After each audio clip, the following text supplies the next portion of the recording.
প্রিয় দর্শক, স্বাগত জানাচ্ছি আমাদের চীন প্রদর্শন অনুষ্ঠানে। আমি লাবণ্য। বিভিন্ন প্রদর্শনীতে নানান পণ্য, প্রযুক্তি, পরিষেবার বর্ণিল রূপ দেখবেন এই অনুষ্ঠানে। ছয়দিনব্যাপী চতুর্থ চীন আন্তর্জাতিক ভোগ্যপণ্য মেলা 13 এপ্রিল থেকে 18 এপ্রিল চীনের হাইখৌ শহরে অনুষ্ঠিত হয়েছে। এটি হাইনান এক্সপো নামেও পরিচিত। 11টি দেশ অঞ্চলের 4,000টিরও বেশি ব্র্যান্ড এতে অংশ নিয়েছে এবং বিশ্বব্যাপী ভোক্তাদের জন্য অভিনব ও জ্যোতি পণ্যগুলো প্রদর্শন করেছে। হাইনান এক্সপো এমন একটি প্ল্যাটফর্মে পরিণত হয়েছে যা চীন এবং এর আন্তর্জাতিক অংশীদারদের মধ্যে শিল্প ও মূল্যযুগের আন্তঃসংযোগ এবং বিশ্বের অন্যান্য অংশের সাথে চীনের গভীরতর বাণিজ্য ও সহযোগিতাকে মুক্ত করেছে। বেইজিং আন্তর্জাতিক মোটরযান প্রদর্শনী 2024 গত 25 এপ্রিল শুরু এবং 4 মে শেষ হয়। এবারের প্রদর্শনীতে নতুন শক্তির যানবাহন নিঃসন্দেহে প্রধান আকর্ষণ ছিল। প্রদর্শনীতে প্রায় 1000 গাড়ি প্রদর্শন করা হয়। গতবারের চেয়ে নতুন শক্তির যানের অনুপাত 70% বৃদ্ধি পেয়েছে। প্রায় 20টি নতুন বৈদ্যুতিক গাড়ির ব্র্যান্ড প্রথমবারের মতো প্রদর্শনীতে অংশ নিয়েছে। বেইজিং আন্তর্জাতিক মোটরযান প্রদর্শনী চীনা গাড়ি নির্মাতা এবং বৈশ্বিক ব্র্যান্ডের মধ্যে ক্রমবর্ধমান সহযোগিতার সাক্ষ্য বহন করে, বিশেষ করে নতুন বৈদ্যুতিক গাড়ির সেক্টরে, যেখানে চীনের উদ্ভাবক এবং বাজারের নেতারা বৈদ্যুতিক বিপ্লবকে এগিয়ে নিতে বিখ্যাত বৈশ্বিক গাড়ি নির্মাতাদের সাথে কাজ করছেন। দক্ষিণ পশ্চিম চীনের সিচুয়ান প্রদেশের রাজধানী চেংদুতে 26 এপ্রিল আন্তর্জাতিক উড়ান বিদ্যা প্রদর্শনী 2024 শুরু হয়েছে। সবুজ, নিম্ন কার্বন এবং টেকসই উন্নয়নের নীতি মুক্ত করে এ প্রদর্শনী। এবারের প্রদর্শনীর থিম হল পার্ক সিটি, সুন্দর বাসস্থান। 26 এপ্রিল থেকে 28 অক্টোবর পর্যন্ত 186 দিনব্যাপী প্রদর্শনীতে 7টি প্রধান প্রদর্শনী এলাকার 113টি প্রদর্শনী পার্কে সারা বিশ্ব থেকে ফুল এবং উদ্ভিদের প্রজাতির পাশাপাশি বাগান সংস্কৃতির একটি বৈচিত্র্যময় সংগ্রহ প্রদর্শন করা হচ্ছে। প্রদর্শনী ছাড়াও উদ্যান তৈরি ও পরিচর্যার ক্ষেত্রে সর্বশেষ জাত প্রযুক্তি এবং অর্জনগুলো প্রদর্শনের জন্য 8টি আন্তর্জাতিক পেশাগত প্রতিযোগিতা সহ 2000-এরও বেশি অনুষ্ঠানের আয়োজন করা হচ্ছে।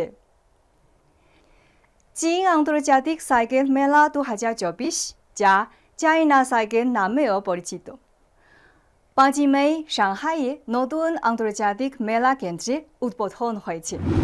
1400-টিরও বেশি এন্টারপ্রাইজ মেলায় তাদের সর্বশেষ সাইকেল প্রযুক্তি এবং ফ্যাশন পণ্যগুলো প্রদর্শন করেছে। 4 দিনব্যাপী মেলার মোট আয়তন 1.5 লাখ বর্গমিটার এলাকা জুড়ে।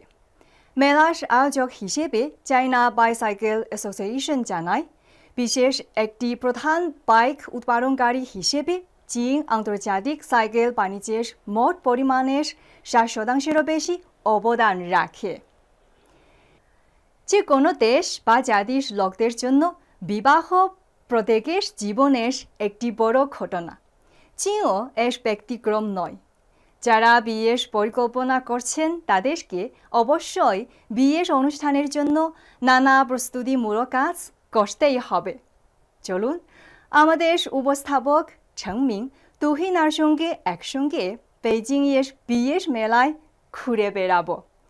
একসঙ্গে দেখব চীনাদের বিয়ের অনুষ্ঠানের জন্য কি কি প্রস্তুতি নিতে হয়।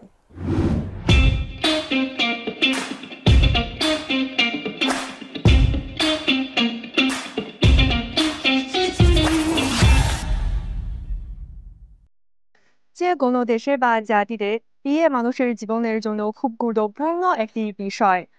বিভিন্ন দেশে বিয়ে অনুষ্ঠান ভিন্ন ভিন্ন হয়ে যায়। যারা বিয়ে করার পরিকল্পনা করেছেন তাদের প্রস্তুতিমূলক কাজ সহায়তা করার জন্য বেইজিংয়ে আয়োজিত হয় ওয়েডিং এক্সপো বা বিয়ে মেলা। এখানে বিয়ে সম্পর্কিত প্রায় সব ধরনের জিনিস ও পরিষেবা পাওয়া যায়। চীনা ওয়েডিং এক্সপো চীনে বিবাহ সম্পর্কিত বৃহত্তম এক্সপো। বিয়ে সম্পর্কিত দেশি বিদেশি সর্বশেষ পণ্য ও পরিষেবা এসব প্রদর্শনীতে দেখানো হয়। মানুষ এই এক্সপোতে বিয়ের পণ্য ও পরিষেবার জন্য কেনাকাটা করতে আসে।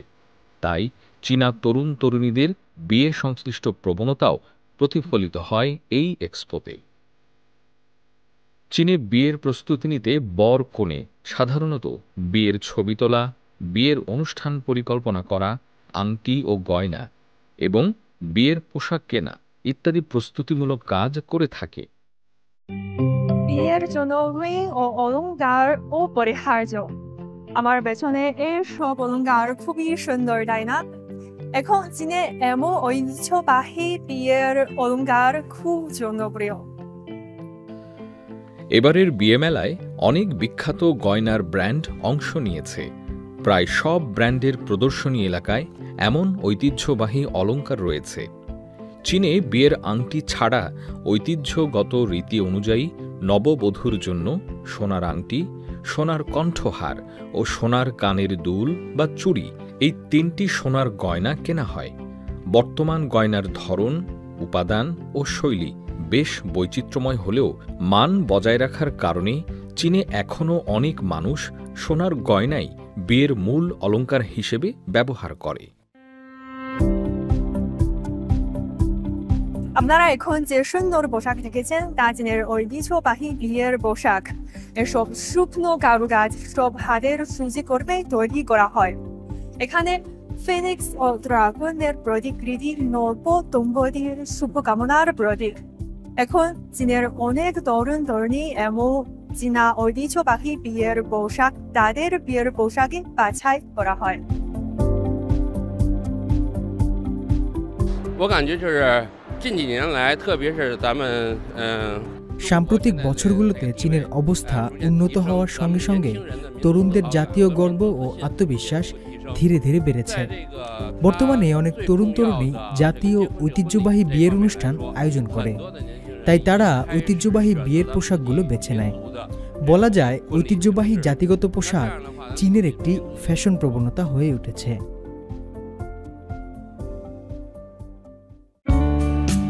বিয়ের অনুষ্ঠান পুরো প্রক্রিয়ায় সবচেয়ে গুরুত্বপূর্ণ একটি ধাপ মনে করা হয়। কিভাবে নিজের বিয়ে অনুষ্ঠানের পরিকল্পনা ও আয়োজন করা হবে তা নিয়ে অনেক বর কনে চিন্তাভাবনা করেন। বর্তমানে অনেক তরুণ তরুণী বিদেশে গিয়ে বিয়ের অনুষ্ঠান আয়োজন করে।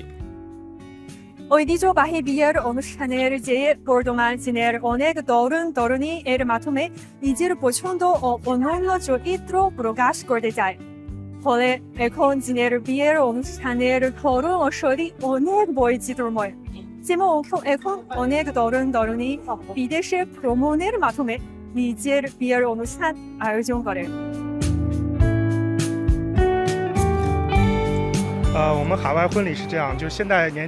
বিদেশ ভ্রমণে বিয়ে এখন তরুণদের মধ্যে বেশ জনপ্রিয়।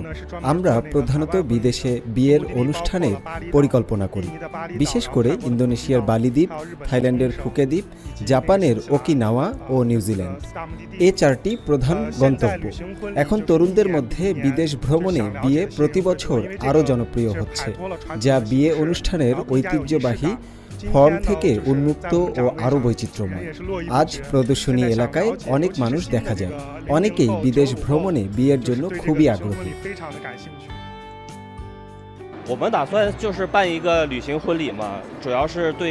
আমরা একটি বিদেশ ভ্রমণে বিয়ের অনুষ্ঠান আয়োজন করতে চাই, কারণ আমরা বিদেশে ভ্রমণ খুব পছন্দ করি। আমার মনে হয় ঐতিহ্যবাহী বিয়ের অনুষ্ঠান খুব জটিল ও কষ্টকর।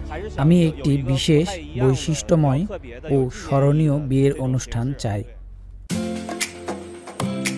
আপনারা কি জানেন এটা কি? চীনে বর্গ বিয়ের অনুষ্ঠানে অতিথিদের জন্য বিয়ের সুভেনির দেন। এটা তো সুভেনির। মিষ্টি হলো সাধারণ ঐতিহ্যবাহী বিয়ের সুভেনির। তবে বর্তমান চীনের তরুণ তরুণীরা বিয়ের সুভেনির হিসেবে তাদের পছন্দকে প্রাধান্য দেন। যেমন এখন পারফিউম, ক্রিম, চা ইত্যাদি জিনিস সুভেনির হিসেবে জনপ্রিয়। এবারের ওয়েডিং এক্সপোতে গয়না, বিয়ের পোশাক, বিয়ের ছবি, বিয়ের অনুষ্ঠান পরিকল্পনা, বিয়ের সুভিনিয়র এই 5টি প্রধান প্রদর্শনী এলাকা রয়েছে। প্রতিটি প্রদর্শনী এলাকায় বিভিন্ন শৈলীর একাধিক প্রদর্শক রয়েছে, যা গ্রাহকদের জন্য সমৃদ্ধ ও বৈচিত্র্যময় পণ্য ও পরিষেবা প্রদান করে। ওয়েডিং এক্সপো আমাকে অনেক সুবিধা দিয়েছে, কারণ বিয়ের অনুষ্ঠান সম্পর্কিত বিভিন্ন দোকান বিভিন্ন জায়গায় ছড়িয়ে থাকে। এই এক্সপোতে আমি একসঙ্গে অনেক দোকানে ঘুরতে পারি, যা খুবই সুবিধাজনক। ওয়েডিং এক্সপো বেশ ভালোই মনে হচ্ছে, কারণ আমি সাধারণত খুব ব্যস্ত থাকি। এখানে বিয়ে সম্পর্কিত বিভিন্ন ধরনের সেবা আছে, আমাদের বাছাই করার সুযোগ বেশি, আজ ছাড়ও বেশি, এটাও খুব ভালো। মনে হচ্ছে ওয়েডিং এক্সপো খুব ভালোভাবে আয়োজন করা হয়েছে। এখানে শ্রেণী বিভাগ খুব স্পষ্ট, বিক্রয় কর্মীরা খুব উৎসাহী এবং ভালোভাবে পরিচয় করিয়ে দিয়েছে। এই ওয়ান স্টপ সেবা খুবই ভালো। এখানে পণ্য ও পরিষেবার ধরন সমৃদ্ধ। আসলে বিয়ের অনুষ্ঠান আয়োজনের প্রক্রিয়া বেশি জানি না, এখানে আসায় অনেক জানতে পারছি, যা খুব ভালো। ওয়েডিং এক্সপোতে প্রদর্শিত এত বৈচিত্র্যময় পণ্য সামগ্রী দেখার পর আপনি নিশ্চয়ই চীনের বিয়ের বাজার ও বিয়ের প্রক্রিয়া সম্পর্কে অনেক জানতে পেরেছেন। যদি আপনি নিজের বিয়ে করার পরিকল্পনা করে, আশা করি এটা আপনার জন্য কিছু অনুপ্রেরণা ও সাহায্য করবে। অবশেষে সব নব দম্পতির জন্য শুভ কামনা জানাই এবং সব মানুষ মিষ্টি ও সুখী জীবনযাপন করুক।